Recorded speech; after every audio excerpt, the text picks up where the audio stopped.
Squad and the team of Psychodelic Incorporated. Yeah, just when we thought it was over a couple of shows back, a few months ago, Cody Kelly's last show, the Iron Man, and he wound up blindsiding Psychedelic Inc., turning on them and reforming with his tag team partners. So much has happened between these two teams. The emotions are so riled up.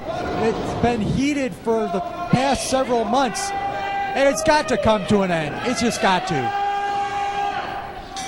And it will in this match. I just hope it's not a sad ending. It's very dangerous wrestling in a steel cage. Definitely. And I'm sure each team has bad intentions for the other one in their vie for the UW Tag Team Championship. But like you said, it's more than the UW Tag Team Championship. They're going out for blood. Yeah, that's an afterthought at this point. Now we see Jean-Paul Lavek choking Jimmy Blaze, and so is Sean Campbell choking Eric Freedom with the boot. Yeah, they got hit in the head with the title belts, but regains and now are taking control of their challengers. I will say one thing, that, most tag teams that are cowardice, that are like the Hit Squad, but they take their name seriously. They are a Hit Squad. They are not afraid of a fight. That's for sure. I mean, dislike their politics, dislike... I think even Canadians don't like the way they view things, but you can't take anything away from them. They didn't become UW Tag Team Champions a couple times, just on luck. No. UWE is, you have to be a great wrestler to gain a title here. Nice Irish whip, both men go down. Yeah, the Canadian Hit Squad met center of the ring. Head to head. And it looks like, are they making a vie to leave the cage? A winner already? Maybe. Nope. Hit Squad back on their feet. A pair of forearms for both Jimmy Blaze and Eric Freedom. And just in time, but you saw Jimmy Blaze throw the head of Jean-Paul Lavek into the cage. And I think he's trying to bust him open. Eric Freedom's face being raked against the steel cage. And Jean-Paul Lavek being hammered into the cage and the turnbuckle on the other end.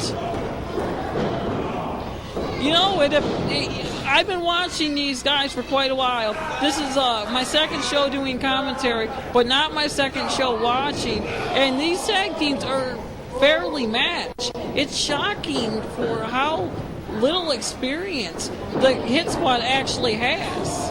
I will say that it does seem like the Hit Squad have gelled more quickly as a tag team than Psychedelic Incorporated, but sometimes it takes two great singles wrestlers to make a really great tag team like Psychedelic Incorporated. I have to agree with you there. Well, we just saw, I don't know if there's a little disagreement there in what Psychedelic Incorporated wanted to do. I don't think it was a disagreement. I just think it was confusion.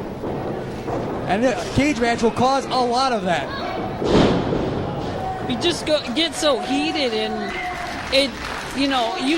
all you have in your brain is knocking your opponent down and climbing out the door, or if need be, over the top of the cage. And it looked like there was a 3D, and it looks like Jimmy Blaze is going to exit the cage. I think he's watching his head not to hit that door. There's not a... It looks... Oh, wait. But John Campbell from behind hits Eric Freedom. Oh, you know what? Jimmy Blaze, I think he's... Oh, wait, he's coming back in. Does that mean it doesn't count when he's escaped? Oh, no. Referee Pee Wee Perella says, you came out of the cage. You can't go back in. Eric Freedom's left on his own now? Oh, no. I do not like the odds for Electric Eric Freedom. You have to think that if Jimmy Blaze would have re-looked over the rule book here, he would have not exited the cage. Well, he was waiting for Eric Freedom right behind him, but he didn't look back before his foot touched the ground. And once both feet hit the ground, he is out of the cage.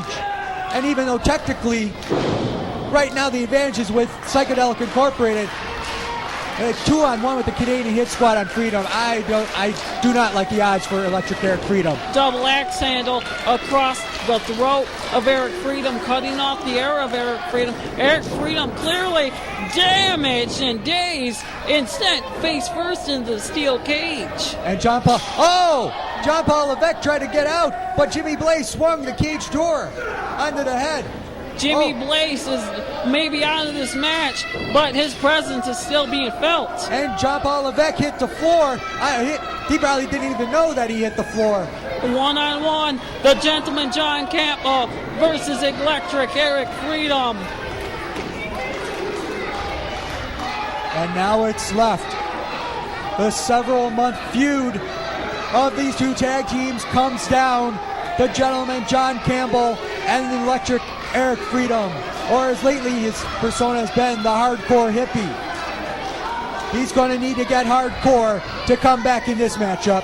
This is what we've been waiting for months. We've been waiting for this feud to be said. Oh my goodness, Eric Freedom is gushing blood. I think he had one too many hits into the steel cage, and that finally shredded the skin of Electric Eric Freedom. But don't count out the Hardcore Hippie yet. He's bleeding red, white, and blue. That's true, but the blood loss, it just doesn't look good for, and right there, gentleman John Campbell toying with them with a Canadian leg sweep. John Campbell, you have to wonder, John Campbell probably could just head for the door. It looks like he has the wind in the bag. And I think that 2-on-1 advantage was just enough to weaken Electric Eric Freedom down. Oh no, and Campbell's about to leave. How much blood loss has Electric Freedom lost? But he somehow still saw Campbell going for the door, and he just dove and just grabbed the leg. You know, blood is a liquid of life, and Eric Freedom is losing plenty of life here. I think reversal by Eric Freedom sends Campbell into the steel cage. I don't know if that was from experience or desperation, but Electric Eric Freedom got some desperately needed help there, and he's getting his second win now. Hippie shake possibly coming up from the Hardcore Hippie. Eric Freedom, he's on his feet, but he's blinded by his own blood. He connects with the kick. Hippie shake. And that should be all. And you know what? I think it was the red, just like a bull. When you see red, you're like Fury. He probably saw the red of his own blood, and he gave the devastating hippie shake. I think he's seen red even before this match. No, Rex Hart. What is he doing here? That's the reason why we had this cage match, so people like Rex Hart could not interfere. But he's somehow done it again. What is Rex Hart doing in this match? He does not belong, but there are no disqualifications. Even with the cage, you cannot stop the Canadian Hit Squad. Can we say miscarriage of justice? Rexecutioner. I can't believe what I'm seeing, Yamamoto. It shouldn't surprise me, but it still does. I cannot believe the Canadian Hit Squad stooped to these levels. I know it's Halloween, but this is a dark day for the UWE. Yeah, it looked like the trick came on Psychodelic Incorporated in the form of the role model Rex Hart. No. Oh no, take over. I can't believe I have to announce this. This makes me sick.